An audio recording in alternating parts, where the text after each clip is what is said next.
صحیح بخاری حدیث نمبر 334۔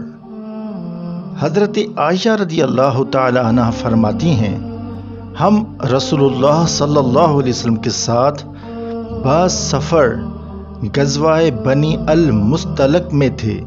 جب ہم مقام بیدا یا ذات الجیش پر پہنچے تو میرا ایک ہار کھو گیا۔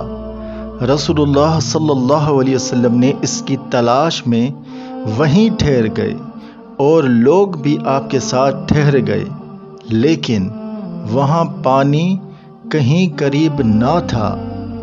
لوگ حضرت ابو بکر صدیق رضی اللہ تعالی عنہ کے پاس آئے اور کہا، حضرت عائشہ رضی اللہ تعالی عنہ نے کیا کام کیا کہ رسول اللہ صلی اللہ علیہ وسلم اور تمام لوگوں کو ٹھہرا دیا ہے، اور پانی بھی کہیں قریب میں نہیں ہے اور نہ لوگوں ہی کے ساتھ ہے۔ پھر حضرت ابو بکر صدیق رضی اللہ تعالی عنہ تشریف لائے۔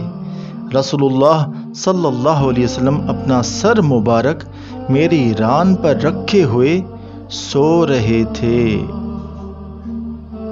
فرمانے لگے کہ تم نے رسول اللہ صلی اللہ علیہ وسلم اور تمام لوگوں کو روک لیا، حالانکہ قریب میں کہیں پانی بھی نہیں ہے اور نہ لوگوں کے پاس ہے۔ حضرت عائشہ رضی اللہ تعالی عنہ کہتی ہیں کہ میرے والد ماجد رضی اللہ تعالی عنہ مجھ پر بہت خفا ہوئے، اور اللہ نے جو چاہا انہوں نے مجھے کہا، اور اپنے ہاتھ سے میری کوکھ میں کچوکے لگائے۔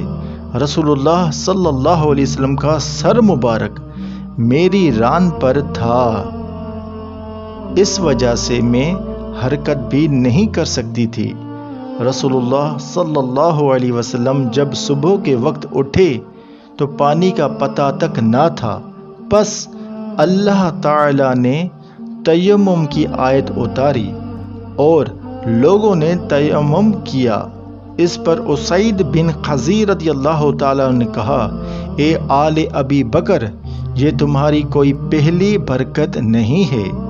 حضرت عائشہ رضی اللہ تعالی عنہ نے فرمایا، پھر ہم نے اس اونٹ کو ہٹایا جس پر میں سوار تھی، تو ہار اسی کے نیچے مل گیا۔